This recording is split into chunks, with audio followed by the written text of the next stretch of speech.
안녕하세요. FX 수학 원장입니다. 예비 중사 어머님들 만나뵙게 돼서 반갑습니다. FX 학원은 대입을 책임져주는 학원이라고 알려져 있을 겁니다. 이미 배출된 제자들이 동생들을 추천하는 학원이기도 하고요. 학부모님들께서 우리 자녀가 고등학교 가서 대입이 끝나고 후회하지 않도록 설득하는 일도 FX의 책임이라고 생각합니다. 오늘 간담회를 통해서 중3이 대입에서 얼마나 결정적인 시기인지 여러 팩트들을 분석해서 미리 대응할 수 있도록 도와드리도록 하겠습니다. 자, 중3 어머니들께서 가장 궁금해 하시는 질문들 5개를 베스트 5로 한번 모아봤습니다. 한번 볼까요? 예, 부동산 정책만큼이나 변동이 심한 우리나라 교육 정책 때문에 전문가인 저 역시도 혼란스러울 때가 사실 많습니다. 그래서 심지어 각 대학들도 조변석해야 하는 정책 때문에 어느 장단에 맞춰서 추진해야 될지, 입시를 추진해야 될지 혼란스러워하고 있는 상황입니다. 그래서 중3 학부모님들이 저한테 하시는 질문 베스트 5를 한번 정리해 보았고, 간담회가 끝날 때쯤에는 이 질문에 대한 답변을 얻을 수 있길 바랍니다. 자, 우선 입시 정책이 얼마나 화끈하게 변하는지 잠깐 뉴스를 함께 보고 가도록 하겠습니다. 오는 2023년까지 서울 주요 대학 정시 선발 비율이 40%까지 늘어날 전망입니다. 또 공정성 논란이 컸던 학생부 종합전형의 비교과 활동들은 모두 대입에 반영하지 않고 자기소개서도 없애기로 했습니다. 윤정혜 기자입니다. 교육부 대책은 크게 두 가지입니다. 먼저 현재 29%에 그치는 서울 주요 대학들의 수능 위주 정시 선발 비율을 오는 2023년까지 40% 이상으로 확대하기로 했습니다. 대학들만 괜찮다면 1년 더 빨리 확대하겠다는 방침이어서 빠르면 현재 고등학교 1학년생부터 적용될 수 있습니다. 적용 대학은 서울대와 연세대, 고려대 등 학종 쏠림이 심했던 서울 주요 대학 16곳으로 이들이 정시 선발 비율을 40%로 늘리면 지금보다 5천여 명 늘어난 2만 명 정도가 수능으로 대학에 들어가게 됩니다. 사교육에 의존했던 논술 전형이나 특목고에 유리했던 특기자 전형도 단계적으로 폐지될 전망입니다. 현재 고등학교 교육 과정에서 준비하기 어려운 논술 위주 전형과 특기자 전형을 수능 위주 전형으로 전환하도록 유도하겠습니다. 공정성 논란이 거센 학생부 종합전형의 비교과 영역은 사실상 폐지됩니다. 현재 고등학교 1학년이 대입을 치르는 2022학년도부터 교사 추천서가 폐지되고 자기소개서, 자율동아리, 교내 수상실적 등의 기재도 단계적으로 축소돼 현재 중학교 2학년생이 대학에 들어가는 2024학년도엔 자기소개서와 학교 밖 비교과 활동들이 대입 반영에서 제외됩니다. 학교 교육계획에 의거하거나 교육과정에 있는 교육활동으로 해서 기재하도록 함으로써 외부 영향을 차단하도록 했습니다. 이 밖에도 대학들의 선발 공정성을 높이기 위해 현재 면접 때만 가리는 출신 학교를 서류 평가 때부터 가리도록 하고 교과목, 진학 성과 등 각종 학교 정보를 제공해 고교 등급제 논란을 일으킨 고교 프로파일은 즉시 폐지하기로 했습니다. 교육부는 또 수시 축소 과정에서 사회적 약자층의 교육 기회가 줄어들지 않도록 수도권 대학의 사회 배려 대상자 선발과 학교장 추천 지역균형 선발을 각각 10%씩 의무화하거나 권고할 방침입니다. MBC 뉴스 윤정혜입니다. 자, 도대체 몇 명이나 라는 타이틀로 이 페이지를 만들어 봤습니다. 우리 아이가 어느 정도 잘해야 서울대 또는 스카이 정도까지를 들어갈 수 있는지 수치를 통해서 한번 해석해 보도록 하겠습니다. 어머님들 그 아래 11개, 상위 11개 대학이 어딘지 아시죠?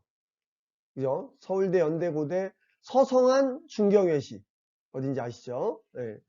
그럼 우리 어머님들 자녀들이 스카이를 갔으면 하는 어떤 기대들을 하고 계시잖아요. 그죠? 그럼 이 수치에 대해서 한번 분석해 보도록 할 텐데, 보시면 스카이에 10,000명 정도, 스카이에서 10,000명 정도 뽑고 있거든요. 그죠? 근데 요 10,000명 정도는 전국 수능 인구, 수능을 보는 학생의 약 1.7%에 해당하는 학생인데, 우리가 전국 고등학교가 몇 개가 있나 한번 따져봤더니만, 네, 약 2,400개 정도 있거든요. 그 중에서 문과 1등, 이과 1등은 학교장 추천을 받게 됩니다. 그러면 약 4,800명 정도의 학생들이 학교장 추천을 받아버렸기 때문에 스카이에 가는데 매우 높은 확률로 합격이 됩니다. 그죠? 그럼 벌써 약 50%의 티켓이 날아간 거예요. 그죠? 또 좀 비참한 얘기긴 한데 우리나라에 영재고 8개, 과학고 19개, 광역자사고, 뭐 상상고, 뭐 용인외고 이런 거 있잖아요. 그죠? 10개 있어요. 여기에 재학하고 있는 고3 학생들이 5,300명 정도 됩니다. 야. 그러면 얘네들 당연히 우수한 아이들이잖아요. 그럼 얘네들이 이 스카이를 또 다 장악한단 말이에요. 그럼 결국은 이 10,000명을 아까 각 학교에서 전교 문과 1등, 이과 1등과 또 영재고 과학고 광역자사고에서 이 똘똘한 아이들 약 5,000명이 다 채우게 되면 몇 장 티켓이 남는 게 없다는 거예요. 심지어 아까 그 중경외시 있었잖아요. 그 아이들도 나름 우수한 아이들인데 걔네들이 다시 한번 반수로 재도전을 해서 스카이를 또 도전합니다. 이러니 우리 현역들이 이 관문을 뚫기가 얼마나 힘들겠어요. 그러니까 옆집 이웃 고등학생이나 또는 친척들이 연대 고대 합격했다고 들었을 때 어머님들이 아마 속으로 공부 좀 했구나 뭐 이 정도 생각하셨을 텐데 이 수치를 보니까 이제 그 정도가 아니라는 걸 아시겠죠. 그 아이는 거의 공부의 신급 거의 공부의 신급이라고 인정해도 될 만한 능력을 가진 아이입니다. 현재 상황이 이 정도로 힘듭니다. 그러니까 아이한테 막연히 열심히 해야 돼 힘들어 이런 말씀하지 마시고 이런 데이터를 가지고 정확하게 뭐 달래기도 하고 압박도 하고 해야 될 것 같습니다. 매우 효과적으로 아이들이 납득할 수 있겠죠. 자, 수능 내신 등급에 대한 이야기인데 큰아이가 대학을 다니거나 뭐 아니면 이미 고등학생이라면 이미 알고 계시겠지만 아직 이제 큰아이가 이제 중3인 어머님들은 잘 모르실 수 있어서 적어도 이 정도 지식은 알고 가셔야 된다. 그래서 지식 하나를 넣어봤습니다. 제가 여기에 3개 등급에만 별표를 표시해 놨는데요. 한번 볼까요? 1등급이 4%. 1등급은 4%. 100명 중에 4명만 1등급이다. 2등급은 누적 등급으로 11%. 그래서 7% 구간이 2등급인 거고요. 3등급이 누적 등급으로 23%까지. 즉, 약 뒤에 하위, 그 중간에 12% 정도가 3등급입니다. 여기 제가 이 3개만 별표를 표시했는데, 이거 왜 이렇게 한 걸까요? 일단, 수학 기준으로 말씀을 드리면, 냉정하게 얘기했을 때, 4등급부터는 수포자입니다. 그날 컨디션에 따라서 찍은 게 많이 맞으면 4등급, 그렇지 않으면 5, 6등급까지 떨어집니다. 솔직히 1, 2등급까지만 인서울을 할 수 있고요. 수학 기준으로 봤을 때 1, 2등급까지만 인서울을 할 수 있고 3등급은 겨우 수도권 대학에 들어갈 수 있는 그런 등급이라고 보시면 되는 겁니다.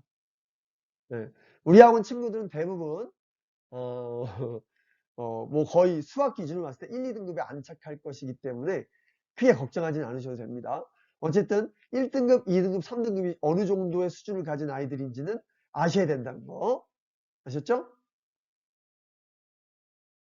자, 우리 2021학년도의 대입 실적들을 한번 분석해 보면서 과연 어느 고등학교가 좋을까? 왜냐면 저한테 학부모님들이 막연하게 우리 아이 어느 고등학교 보내면 좋을까요? 이런 질문들 많이 하시거든요. 그래서 우선은 서초 지역 고등학교들만 한번 서울대 입시 결과를 한번 분석해 보고 가겠습니다. 한번 보시면 여기 세화고 또 서울고 반포고 상문고 있죠? 세화여고도 있고 서문여고도 있어요. 그러면 세화고에 2021학년도에 27명이 서울대 합격했습니다. 근데 21, 6이 뭘 의미하는 거냐면 정시로 21명, 수시로 6명 같다는 뜻인 거예요. 서울고 잠깐 볼까요? 서울고는 19명이 서울대에 들어갔는데 9명이 정시, 10명이 수시예요. 서울대는 수시가 더 많네요. 그죠? 자, 이게 뭘 의미하느냐? 우선은 세화고는 정시로 21명을 보냈는데 참 죄송한 말씀이 21명의 현역은 많아봐야 20%입니다. 대부분이 다 반수생, 재수생들인 거죠. 그럼 이 6명 수시는 거의 대부분 그렇죠. 현역일 가능성이 높습니다. 그죠? 근데 이 6명이 과연 학교에서 활동이 우수해서 뽑혔을 것이냐? 그게 아니라는 거예요. 이 6명 대부분 또 논술이라는 전형을 통해서 대학을 서울대를 들어갔습니다. 물론 논술은 없어졌지만 그저 구술 면접을 통해서 들어갔다고 보시면 되는 거겠죠. 자, 서울고는 그러면 왜 이렇게 수시를 또 많이 보냈느냐? 네, 서울고에는 서울고가 과학중점학교잖아요. 그래서 과학중점반이 있습니다. 그럼 서울고는 이 과학중점반 학생들을 엄청나게 많이 서포트합니다. 세화고에 비해서 훨씬 더 타이트하게 입시관리를 해줍니다. 그러니까 우리 아이들, 자녀들의 성향을 고려해서 고등학교를 결정해야지 여기에 나와 있는 이 수치만 보고서 어느 학교가 좋겠구나, 일반론적인 얘기잖아요. 좋겠구나 하고서 판단하시면 매우 곤란한 상황입니다. 뭐 살짝 반포고나 상문고도 이렇게 써 있으니까 참고하시면 될 것 같고 세화여고도 참고하시면 될 것 같습니다. 그러면 어쨌든 우리 이런 식으로 대충 생각할 수 있을 것 같아요. 수시를 많이 보냈다는 말의 의미는 학교에서 그래도 아이 입시에 대해서 많이 신경을 썼겠구나라고 판단하시면 아마 90%는 맞는 판단일 겁니다. 이 자료는 수능 과목에 대한 교육부 발표 자료입니다. 학부모님들께서 내신 과목하고 수능 과목의 구분이 잘 안 되는 경우가 너무 많아서 제가 이거를 한번 분석해 드리도록 하려고 합니다. 특히 여기 보시면 노란색으로 된 부분 있죠? 이 노란색으로 된 부분, 그죠? 이 노란색으로 된 부분들은 절대평가입니다. 그러면 보통은 1등급이 4%라고 앞에서 제가 설명드렸잖아요. 그죠? 근데 그게 아니라 절대평가로 평가하는 이 시험들, 영어, 한국사, 뭐 제2외국어 이런 경우에는 90점 이상이면 1등급이 되는 거예요. 그냥 절대적인 기준인 거죠. 그럼 매년 1등급에 해당하는 인원수가 약 10% 정도, 90점 이상이 한 10% 내외라고 보시면 되는 겁니다. 물론 불수능일 때는 조금 퍼센트가 줄어들었다가 또 물수능일 때는 좀 늘었다가 하는 그런 경향은 있긴 하지만 평균적으로 한 10% 내외라고 보시면 되는 거고 2등급까지 따진다면 25% 정도라고 생각하시면 됩니다. 보시면 여기 수학의 경우에 수상하는 수능 과목이 아니에요. 왜 학교에서 가르치는데 아니죠? 네, 아닙니다. 그건 구몬 같은 과목이에요. 그래서 수1, 2부터 수능 과목에 들어가고 확통, 미적, 기하 중에 한 과목은 선택을 해야 합니다. 그리고 수원, 수투에서 킬러 문제를 출제하겠다고 이미 공지되었고 그런데 안타깝게 수원, 수투 이 공통은 문이과 같은 시험지로 시험을 봅니다. 그러니까 어떤 일이 벌어지겠어요? 그죠? 문과한테 엄청난 피해가 갑니다. 과거에 문과 따로 이과 따로 있었을 시절에는 어쨌든 문과 안에서의 경쟁이니까 1등급과 문과나 이과 1등급의 비율이 똑같이 4% 있었거든요. 그런데 지금 6월 모의고사 발표 결과에 따르면 100명 중 1등급이 100명이라고 가정했을 때 100명 중에 4명만 문과예요. 매우 심각한 상황이 벌어진 거예요. 문과 정말 힘듭니다. 그래서 어쨌든 우리 어머님들은 수능으로는 이런 과목들 국어, 수학, 탐구는 상대평가, 영어, 한국사, 제2외국어는 절대평가. 그러니까 이 절대평가에 해당하는 여기 에너지를 지금 투입하시면 안 된다는 점. 지금은 수학, 국어, 탐구. 설마 근데 사탐에 문과를 가겠다는 학생들 중에 지금부터 사탐을 할 이유는 전혀 없습니다.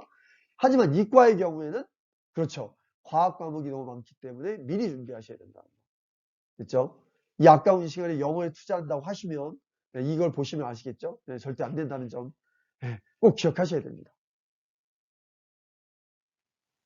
분명히 선택 과목, 수학 선택 과목을 그렇게 3개 중에 하나를 고르세요 이렇게 말했잖아요. 교육부에서 발표한 거예요. 그런데 지금 여기 보시면 아시다시피 경희대, 고려대, 동국대, 부산대 이 메이저 대학들 있죠. 이 메이저 대학들.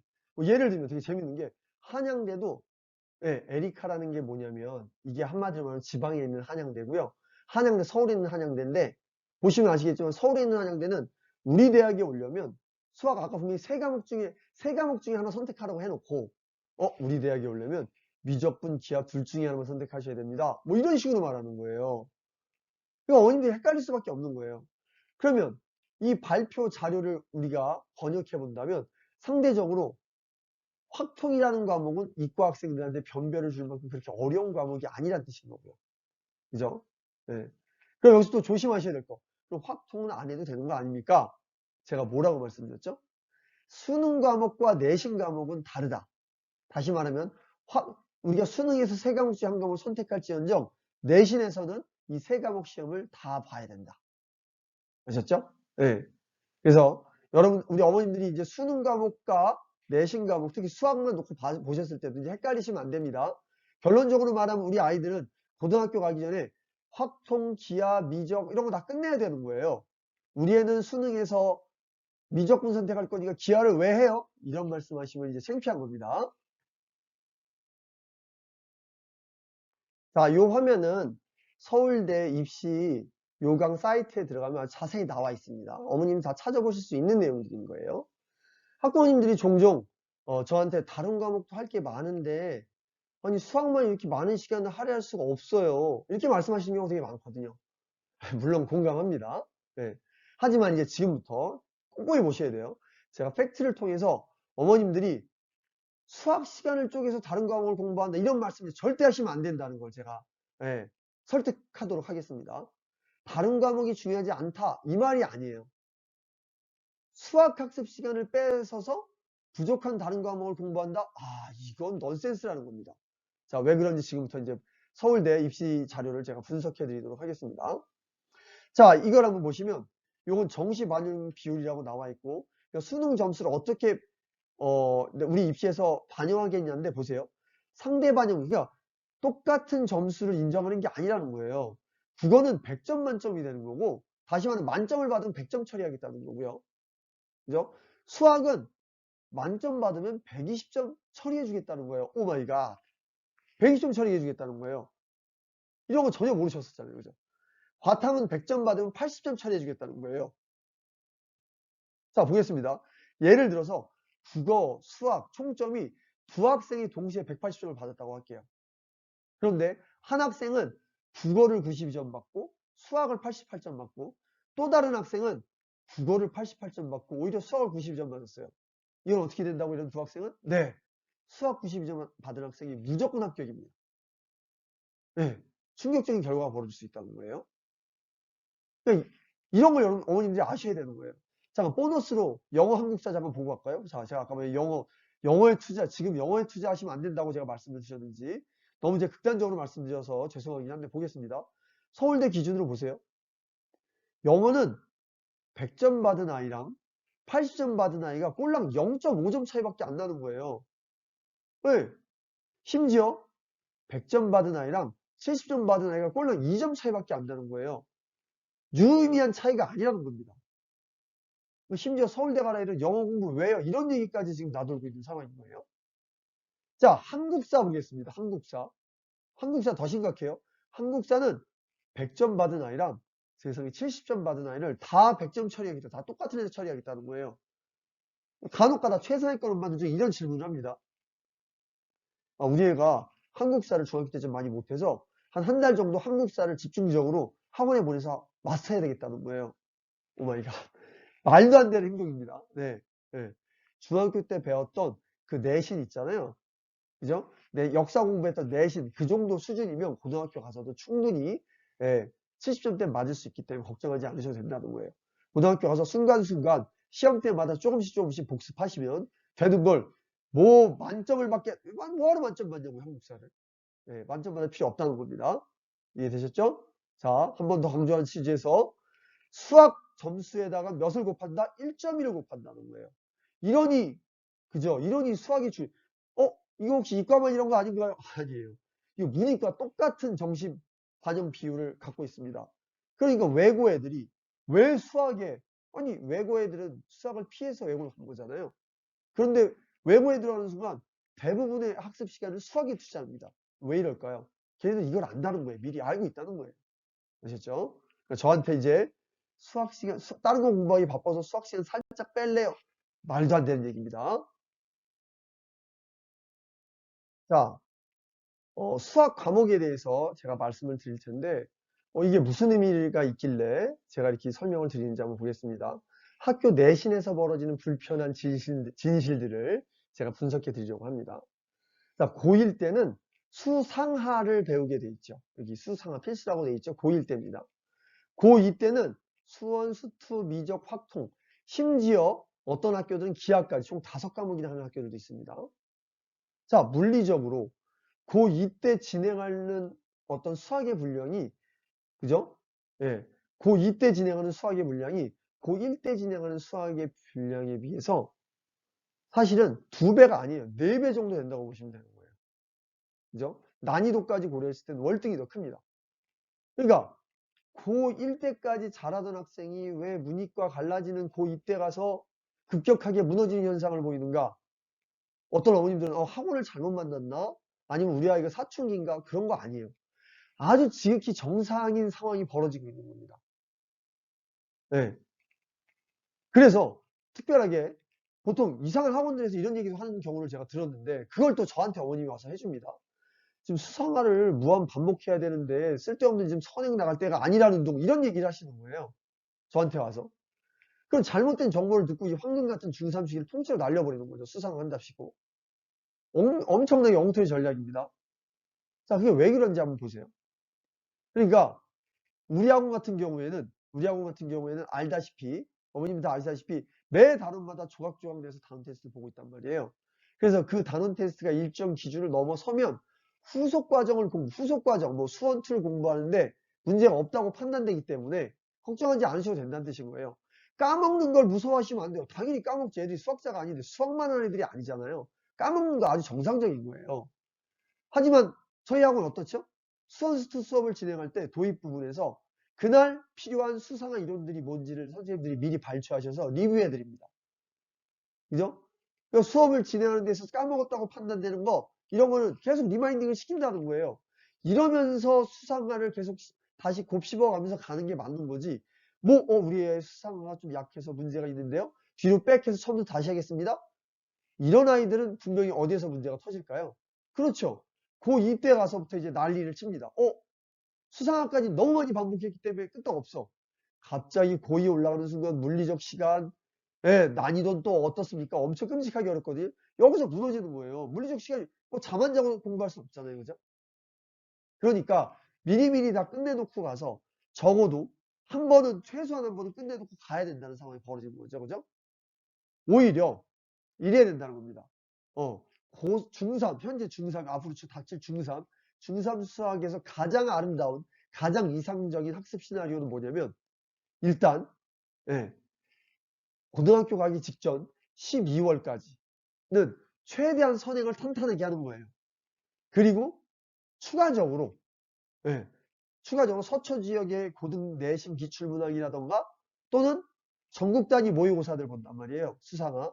그런 문제들, 킬러 문항으로 이루어진 문제집을 가지고 그렇죠. 추가로 연강 수업을 해나가는 겁니다.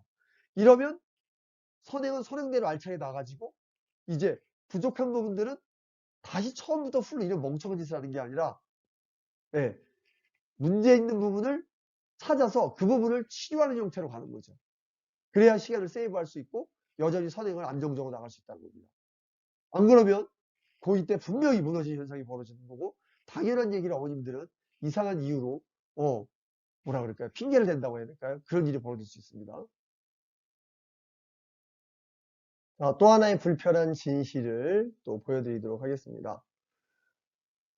이 자료는 학교 알림이 사이트에 가시면 누구나 다 얻을 수 있는 자료입니다. 저만 찾을 수 있는 게 아니에요. 왜 중학교에서는 성적이 좋았는데 고등학교에 가니까 엉망이 되는 거지? 이 자료를 한번 제가 해석해 드릴 테니까 잘 참고하셔서 그럴 수밖에 없겠구나를 판단하시면 되겠습니다. 자, 충격받으시면 안 돼요. 자, 지금부터 한번 보겠습니다. 자, 이건 세화여 중 1학기 성적 분포고요. 요거는 원천중학교 1학기 성적 분포입니다. 자, 보시면 수학 기준으로 봤을 때 평균 76. 여기 쭉 보면 평균이 수학이 제일 낮죠. 신기하죠, 그죠? 어쨌든 수학은 76. 그래도 76입니다. A 받은 학생의 비율이 약 34% 정도 되는 거고요. 원초는 76. 오히려 평균은 높네요. 그죠? 그런데 A는 더 낮았습니다. 27. 그럼 이걸로 뭘 분석할 수 있나요? 세화 문제들이 조금 더 평이했구나라는 걸 알 수 있어요. 그죠? 그리고 원천 문제는 난이도 있는 문제가 변별력이 있었구나라는 걸 알 수 있습니다. 이렇게 해석할 수 있는 거죠. 그죠? 자, 잘 기억하세요. 34%가 A였다는 거. 한번 보겠습니다. 자, 어머님들 까먹으셨을까봐 제가 저 앞에서 설명드린 거였죠. 1등급은 누적 등급으로 4%까지고, 2등급은 11%까지고, 3등급은 23%까지고, 4등급 필요도 없지만 40%까지였습니다. 한번 볼까요? 여기 조그맣게 써 있는 거? 이제 뭔가 느끼셨을 거예요. 중학교에서는요, A가 34%까지가 A였다는 거예요. 그런데 이게 고등학교 올라오는 순간 이게 어디에 해당되나요? 그렇죠. 4등급에 해당돼요. 인서울은커녕 수도권에도 못 들어오는 성적을 의미하는 건데, 어머님들은 A 받았다 그래서 우리 애가 중학교 때 좀 했는데요. 아무 의미 없다는 거예요. 네.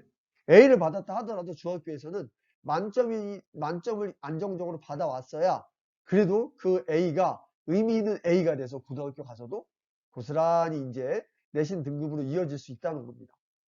네. 심각하죠? 이런 게 팩트예요. 두리뭉실하게 고등학교 가니까 좀 더 어려워져요. 어려워지는 게 아니라는 거예요.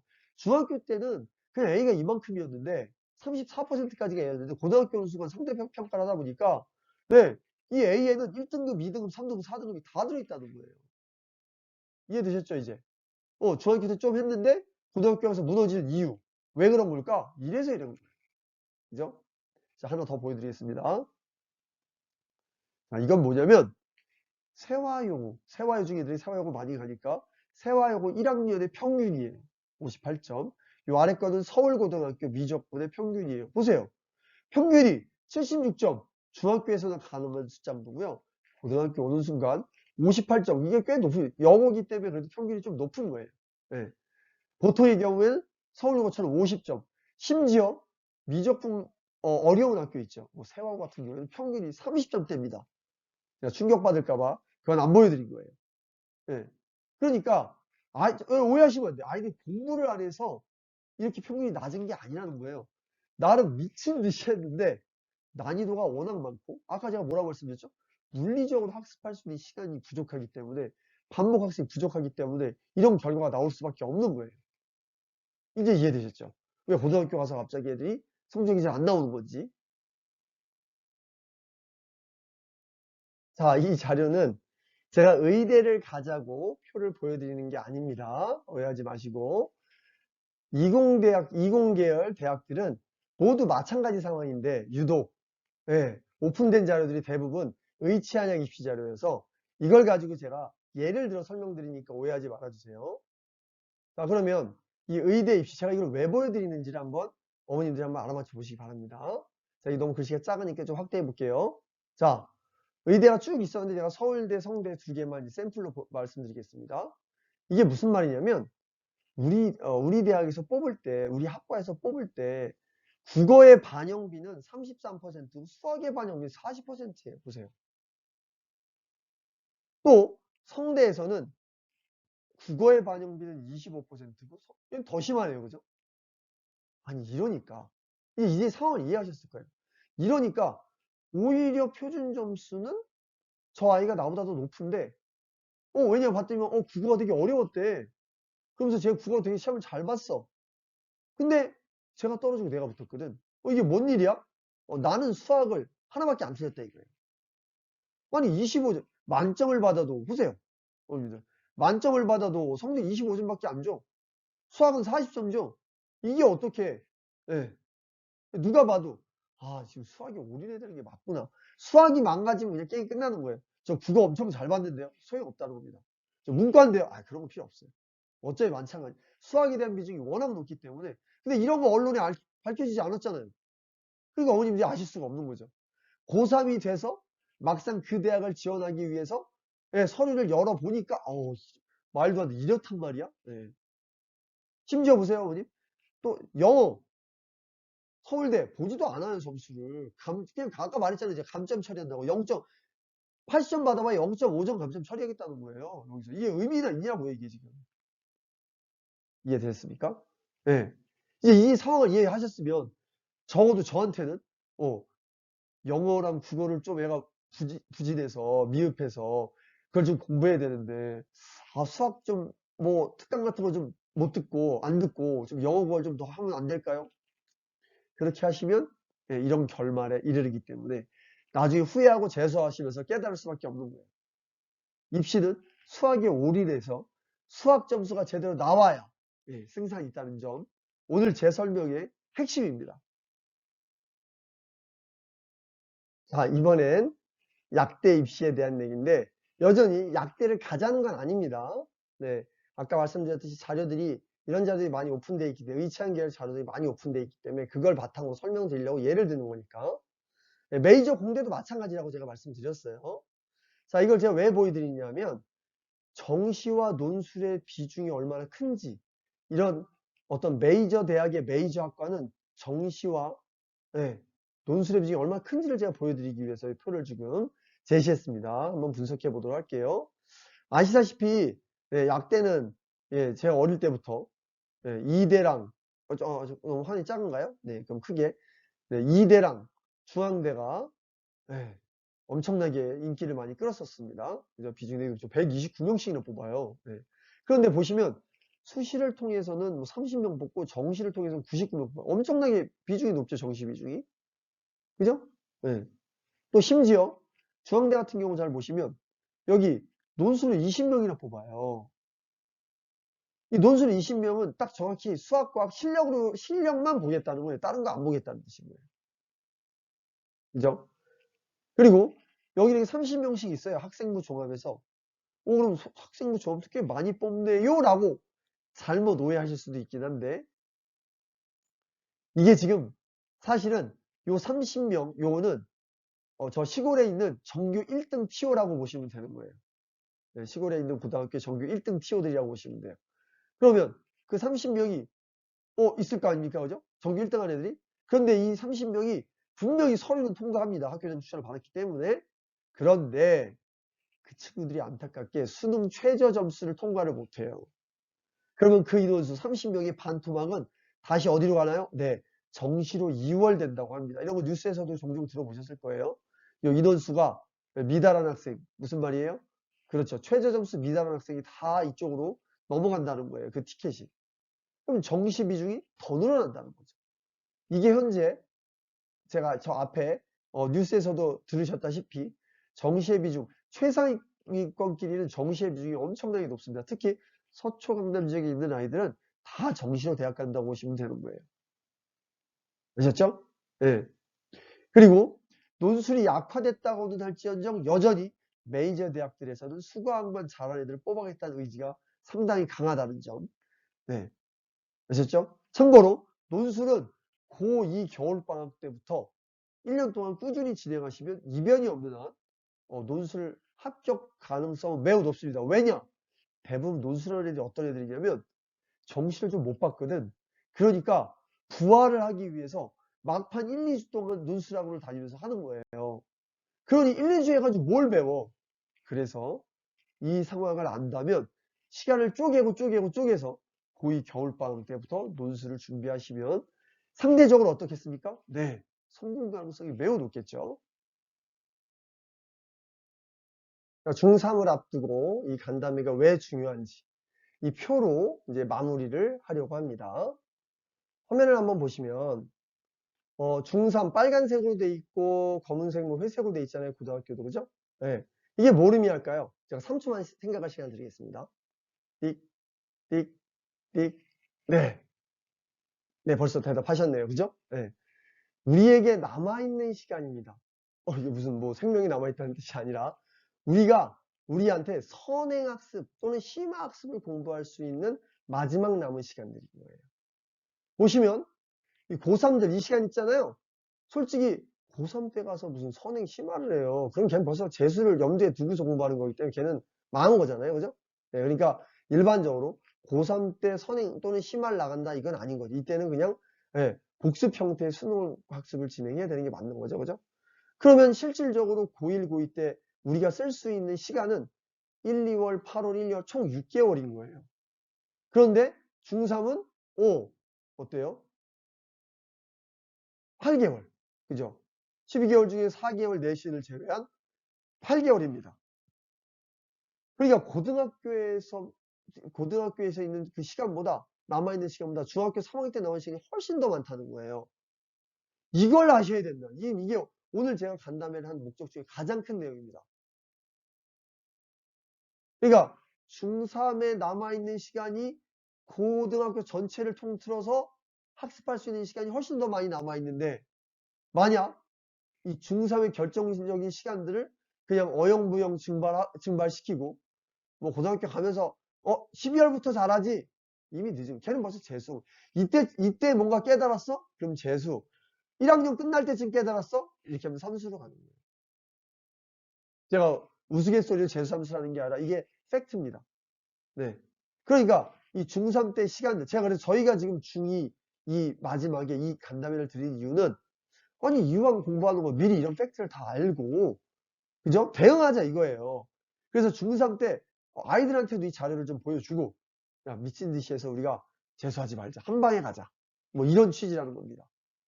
그러니까 미리미리 준비하는 사람이 유리할 수밖에 없다. 특히 뭐라고요? 수학 과목에 대해서 아시다시피 물리적으로 학습 시간이 되게 부족합니다. 또 과학도 여전히 마찬가지입니다. 과학은 과목이 많잖아요, 그죠? 그거에 대해서 이 중3 때 알차게, 진짜 어찌 보면 제가 이렇게 말하고 싶어요. 중3을 고3이라고 생각하고 보내면 이 아이는 무조건 현역으로 적어도 스카이를 갈 수 있습니다. 이해되셨죠? 네. 마지막으로 이제 요거는 올해 7월에 다시 한번 저희가 간담회를 할 텐데, 그때는 학생별 고교 선택을 위한 간담회를 하게 될 겁니다. 그러니까 고교 선택에 대해서 집중적으로 저희 설명을 해드릴 건데, 그래서 이건 살짝 지나가면서 제 경험을 바탕으로, 예, 잠깐, 네, 지나가면서 한번 말씀을 드리는 거거든요. 제가 간단하게만 말씀을 드리면, 특목자사고를 갈래요? 일반고를 갈래요? 라고 어머님들이 계속 갈등하시잖아요. 어디를 가는 게 좋을까요? 하잖아요. 그러면 보시다시피 내신을 제외하고, 내신만 일반고가 유리하고 비교과, 수능, 논술, 면접, 구술, 이것은 전부 다 특목자사고가 유리합니다. 그죠? 그런데 내신을 제외하고, 내신만 제외하고 라고 말하기에는 이 내신 입시의 결정적인 요소잖아요. 그죠? 그렇기 때문에 학생의 성향에 따라서 일반고에 적합할 수도 있다라는 거 명심하셔야 됩니다. 아셨죠? 아니면 특목고가 유리할 수도 있다는 걸 아셔야 됩니다. 무슨 말이냐? 제가 살짝 단편적인 예를 들어볼게요. 수학 기준으로 봤을 때 좀 쉬운 난이도에서 실수를 잘 안 하고, 하지만 어려워지면 엄청나게 뚝 떨어지는 낙폭이 심한 학생은 오히려 일반고와 수학 시험이 상대적으로 좀 쉽기 때문에 일반고를 가는 게 좋고요. 어차피 상위 그룹 안에서입니다. 오히려 이번에는 쉬운 거에는 오히려 잔실수가 많고, 어려워도 크게 점수 폭이 변화가 크지 않은 학생들은 오히려 특목자사고를 가는 걸 추천합니다. 이건 제 오랜 노하우에서 나온 어떤 솔루션인데, 뭐 일단 참고만 하시면 될 것 같고, 저희가 7월에 좀 더 이 부분에 대해서는 자세하게 안내 드리도록 하겠습니다. 네, 제가 드릴 말씀은 이제 다 끝났고요. 이어서 이제 그러면 어떻게 할 거냐, 뭐 어쩌라고, 우리 보러 이렇게 힘들다며 어쩌라고, 그거에 대해서 FX에서는 어떤 시스템으로 중3을 운영할 건지, 중1, 2와는 어찌 보면 사뭇 다른 방식으로 진행을 하게 됩니다. 학습량도 꽤 많아지고, 그죠? 엉덩이 무겁게 공부할 수 있는 시스템이 이제 좀 되게 강화됩니다. 많이 달라진다는 점 어머님들이 아셔야 되는 거고요. 그게 그거 아니야. 완전 달라집니다. 하다못해 진행하신 선생님들도 좀 달라집니다. 마인드가 달라집니다. 얘네들은 대입을 준비한다는 마인드로 저희가 진행을 하기 때문에, 그래서 뒤에서 이어지는 설명 자료를 또 꼭 보셔야 FX에서 중3 어떻게 운영될지에 대한 거를 어머님들이 확인하실 수 있습니다. 아셨죠?